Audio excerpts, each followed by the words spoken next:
Untuk pembahasan kali ini, gue mau membahas mengenai kekuatan musik. Bunyi musik ini adalah bunyi yang beraturan, bukan asal bunyi, atau bunyi-bunyi bising kayak motor, mobil, klakson.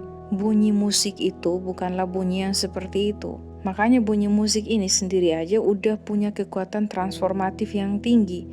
Dan kekuatan itu terletak dalam elemen-elemen pembentuk musik, seperti melodi, ritme, harmoni, tempo, dinamika, dan warna suara. Elemen-elemen dasar dalam musik ini adalah elemen yang emang klop dengan manusia, sehingga dapat mengakibatkan diri kita manusia yang hidup ini dan musik itu memiliki keterkaitan satu sama lain. Elemen-elemen musik itu emang unik, dan itu semua dapat ditemukan analoginya pada tubuh manusia. Jadi antara musik dan tubuh manusia sebenarnya ada kolerasi. Contohnya denyut jantung kita, saat kita bernafas, saat kita mengunyah makanan, ya ASMR itu. Makanya nggak perlu heran kalau manusia bisa menangkap dan memaknai musik tanpa terlebih dahulu harus mempelajarinya secara kognitif. Karena itulah kita. Musik ini sangat kuat pengaruhnya bagi manusia karena setiap elemennya itu saling tergantung satu sama lain dan juga saling mendukung untuk menembus jiwa manusia. Maka dari itu, mari kita bahas kekuatan-kekuatan musik ini satu persatu. Dan yang pertama yang akan gue bahas di sini adalah mengenai melodi. Melodi ini adalah susunan nada yang diatur tinggi rendahnya dan polanya, sehingga menjadi kalimat lagu, bukan lirik tapi kalimat lagu. Melodi dalam musik inilah yang memberikan tampilan suasana sebuah lagu, baik atau sedih maupun gembira. Melodi ini juga yang secara langsung mampu menarik perhatian pendengar. Jadi ibaratnya melodi itu kayak pintu gerbang utamanya. Nah, melodi ini berbeda dari ritme, namun saling terkait. Tanpa melodi, sebuah musik bisa jadi akan kurang menarik untuk didengarkan. Soalnya musik itu merupakan ungkapan perasaan manusia terhadap masa lalu, masa kini, dan masa depan. Nah, perasaan manusia inilah yang akan dibahas atau diungkapkan lewat lagu yang akan ditonjolkan lewat lirik dan melodi yang mengiringnya itu. Ketika lagu yang sama diubah dalam melodi yang berbeda, suasana yang dihasilkan pun akan berbeda. Artinya peran melodi dalam musik adalah pokok pendukung untuk menyampaikan isi lagu tersebut, supaya isi lirik itu istilahnya bisa betul-betul nancap di hati dan otak manusia. Kualitas ekspresif dalam melodi ini sungguh sangat mampu membangkitkan respon emosional pendengarnya.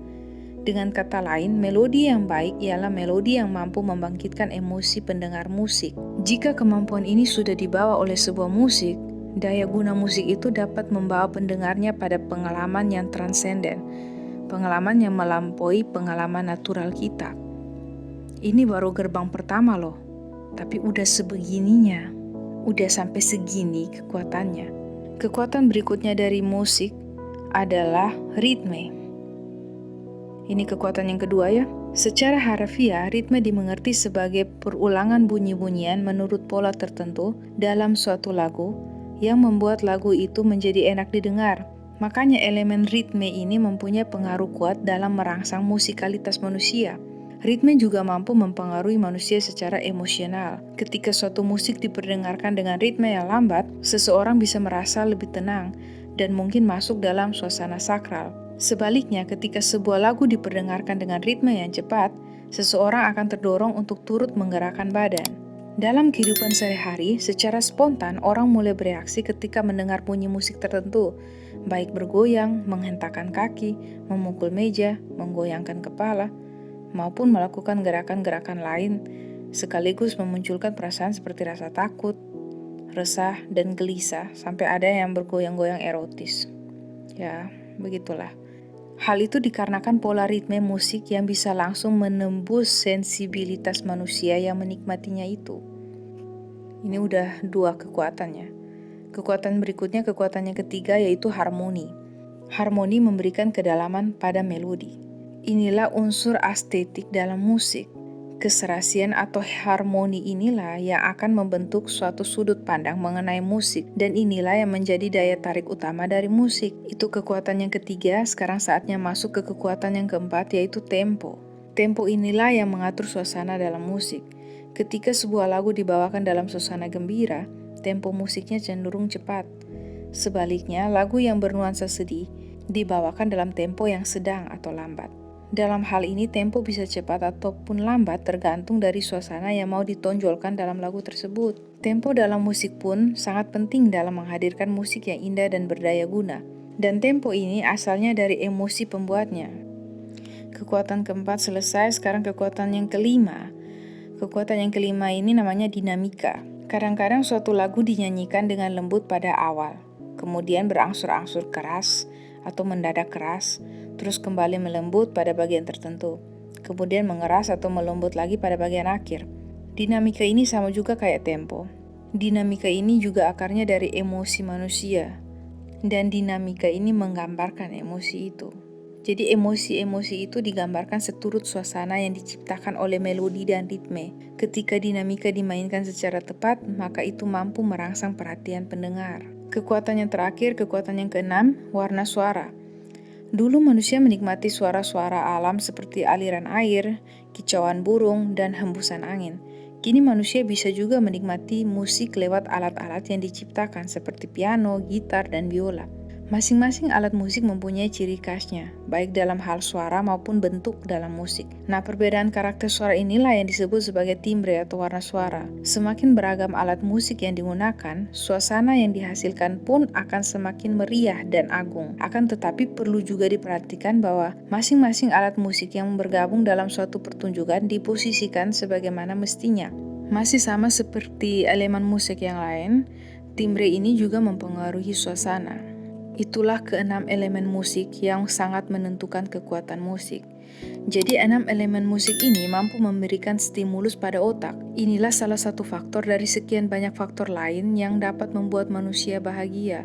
Dan menurut informasi yang beredar mengenai kenapa manusia bahagia dan senang, ternyata itu semua akibat pekerjaan hormon dalam tubuh manusia. Hormon-hormon yang berhasil terangsang oleh faktor-faktor eksternal itu. Hormon bahagia di dalam tubuh kita itu ada 4 macam. Ada dopamin, endorfin, oksitosin, dan serotonin. Keempat hormon ini berfungsi sebagai neurotransmitter atau pengantar stimulus, pesan berupa rangsangan ke sel saraf. Dan pada intinya, keempat hormon ini akan mempengaruhi satu hal utama, yaitu hati kita, emosi kita. Nah, akibat dari hormon-hormon bahagia itu ada 3 hal yang mampu diciptakan dalam hidup manusia, yang tentunya bisa mengubah hidup manusia itu juga. Hal-hal itu adalah kepercayaan, ikatan, hingga keintiman seperti halnya kasih ibu ke anak. Ketika anak mendapatkan apa yang dia mau dari ibunya, maka terjadi peningkatan hormon-hormon bahagia itu, terutama hormon cinta yang namanya oksitosin itu, sehingga akhirnya membuat si anak itu semakin merasa dekat dengan ibunya, bahkan menjadi sangat tergantung dengan ibunya. Hal ini sama dengan manusia yang sudah jatuh cinta dengan musik. Melalui inilah setan bekerja dalam musik untuk membangun suatu relasi dengan manusia seperti relasi anak dan ibunya, supaya benih-benih selanjutnya dari dia yang tersembunyi dalam musik video dan tersimpan dalam gagasan, ide, pendapat, serta sentimen dalam retorika lirik itu bisa dimaknai seperti tujuannya dia, yaitu untuk membentuk manusia-manusia yang hanya akan jadi seturut Tuhan, tanpa manusia itu juga mampu untuk menyadarinya. Setan itu kan maunya supaya kita ada pada posisi di mana segala kecenderungan hati kita selalu membuahkan kejahatan. Kejadian 6 ayat 5. Dan sekali lagi itu terjadi di luar kesadaran dari manusia. Kalau saja orang-orang zaman Nuh itu sadar akan dosa mereka, tidak mungkin hanya Nuh sekeluarga yang akan selamat, ya kan? Jadi musik yang ditunggangi oleh iblis itu bukan sekedar hiburan lagi. Itu udah jadi jala, penjaring manusia untuk ke neraka. Manusia semakin kesini semakin sibuk. Fisiknya itu lelah. Akhirnya waktu dengan Tuhan semakin minim, sehingga jiwanya pun semakin lemah. Akhirnya tanpa kita sadari, kita sudah memberikan kuasa penuh pada si jahat. Kuasa penuh bagi si jahat itu untuk menyuburkan benih jahatnya dalam diri kita. Lu udah gak tahu firman, lu udah lupa firman, jadi bagaimana mungkin lu bisa bedakan lagi mana tangan kanan dan tangan kiri, kan? Jadi hal pergaulan yang dimasukkan dalam Alkitab gak bisa dibatasi hanya menyangkut interaksi sosial antara manusia aja. Tapi dengan sesuatu yang namanya musik juga bisa. Intinya segala hal yang mempunyai sifat mampu mempengaruhi itu harus hati-hati. Apalagi di era sosial media ini. Kita bisa dalam tanda kutip bergaul dengan siapa saja yang mungkin kita nggak kenal mereka seperti kita kenal teman atau keluarga kita. Tapi mereka bisa mempengaruhi kita. Hanya aja apakah kita harus menyalahkan 100% pada mereka? Pada pemusik, pada musik? Gua rasa nggak, bisa juga. Selain dari yang oknum-oknum jahat di balik musik itu, kembali juga ke kita yang menikmatinya. Kalau lu perlakukan dengan cara yang berhikmat, tentu akan sangat menguntungkan lo, karena referensi lu bertambah, dan itu bisa berguna juga untuk kemuliaan Tuhan nantinya. Tinggal lu tunggu perintah aja.